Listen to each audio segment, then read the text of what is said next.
actuación. Consideraba que Gran Bretaña era el enemigo y Francia su espada en el continente.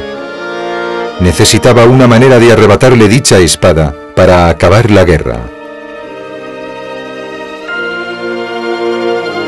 Falkenhayn creía que los franceses se hallaban cercanos al colapso moral y militar.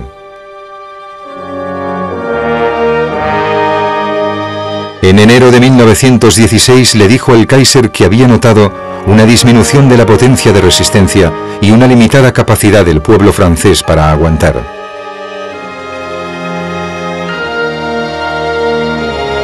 Concluyó que si Francia caía, Rusia le seguiría y Gran Bretaña, aislada, querría obtener la paz.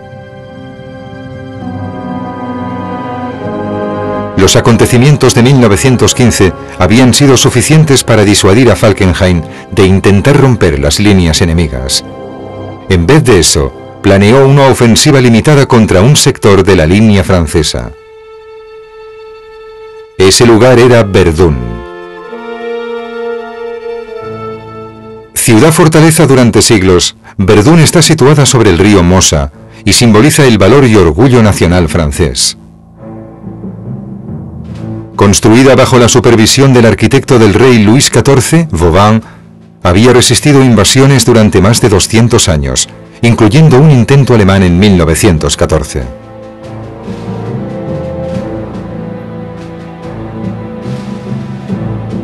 Hasta entonces, Verdún había estado protegida por fuertes defensas exteriores y era un sector tranquilo del frente.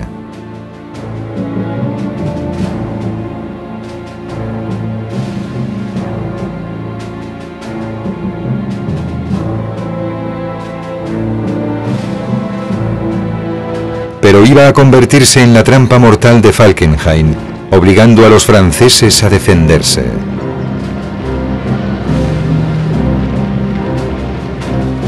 Declaró: aquí las fuerzas de Francia se desangrarán hasta la muerte.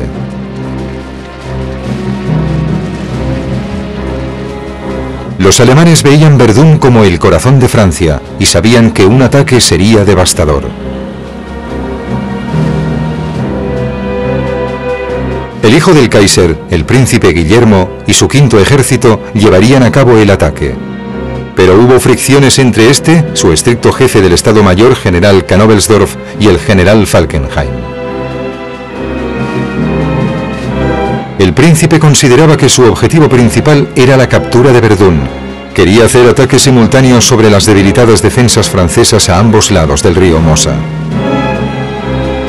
Falkenhayn insistió en limitar la ofensiva únicamente a la orilla derecha, es decir, a un frente de menos de 16 kilómetros.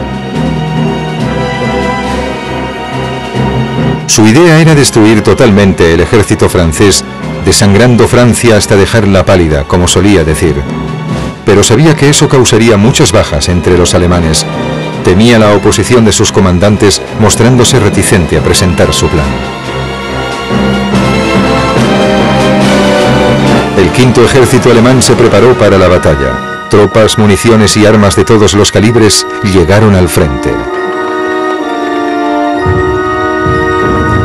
El día cero hubiera sido el 12 de febrero, pero el mal tiempo retrasó el inicio del ataque hasta el día 21.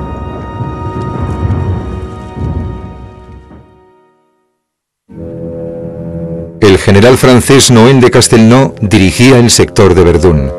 La ciudad estaba rodeada de colinas que constituían excelentes posiciones defensivas. En las cimas se construyeron 3 anillos concéntricos de fuertes, con cañones para repeler los ataques de infantería.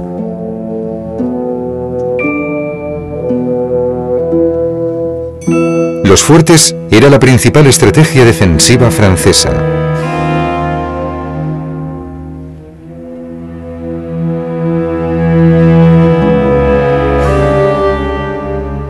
El mejor de ellos era Fort Douaumont, diseñado para resistir a los bombardeos más duros. Un sistema telefónico controlaba las baterías del fuerte.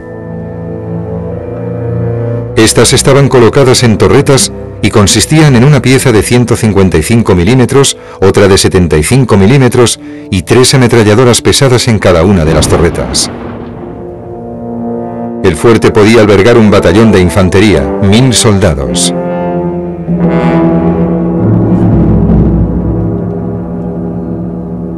Pasadizos subterráneos unían los emplazamientos de las armas. Cada uno de los fuertes estaba diseñado para resistir durante semanas sin ningún tipo de ayuda. Se hallaban emplazados entre 8 y 16 kilómetros de Verdún. Estaban defendidos por trincheras, reductos y cinturones de alambradas.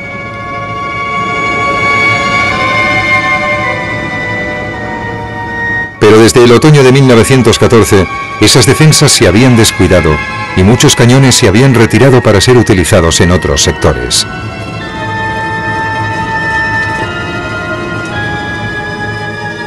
La inactividad a ambos lados de la alambrada había provocado que la guarnición sintiera una falsa sensación de seguridad. Muchos de los fuertes, incluido Douaumont, poseían escasos efectivos. Las tropas francesas habían bajado la guardia. El teniente coronel Émile Drian, comandante de regimiento, no estaba satisfecho de la situación. A lo largo de 1915 había sido testigo del declive de la guarnición. Le preocupaba que Verdún quedase indefensa ante cualquier ataque de envergadura y utilizó sus influencias hasta que el Ministerio de Defensa francés tomó cartas en el asunto. Se envió una comisión a inspeccionar Verdún que recomendó que se tomaran medidas urgentes. Henri Pétain, que dirigía el segundo ejército más al norte, tuvo noticias del asunto.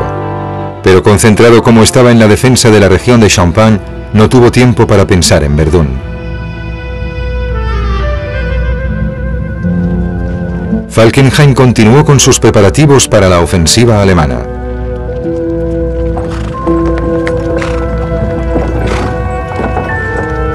A finales de enero de 1916, los franceses vieron probable un ataque alemán y que Verdún podría ser el objetivo principal.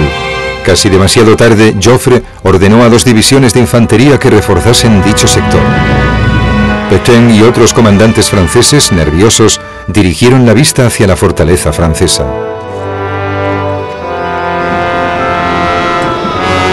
Los defensores de Verdún luchaban frenéticamente en una desesperada carrera contra el tiempo.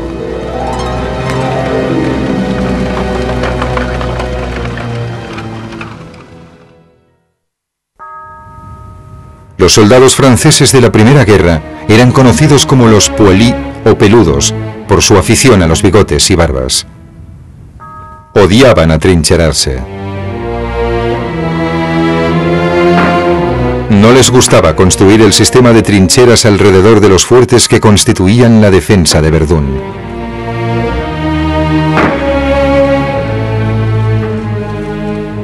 Los primeros días de 1916 fueron fríos y húmedos e hicieron difícil la vida de los soldados franceses en la línea de Verdún. El único alivio era saber que se encontraban en una zona tranquila.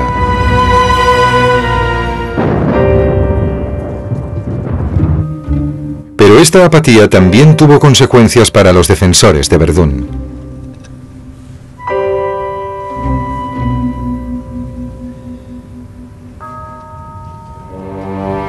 Las trincheras de la primera zona de defensa eran precarias en comparación a las alemanas, profundas y cementadas.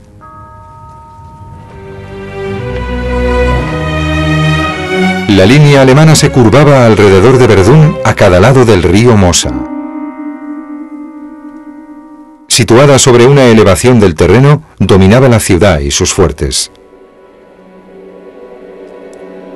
Las defensas alemanas estaban bien localizadas y eran formidables.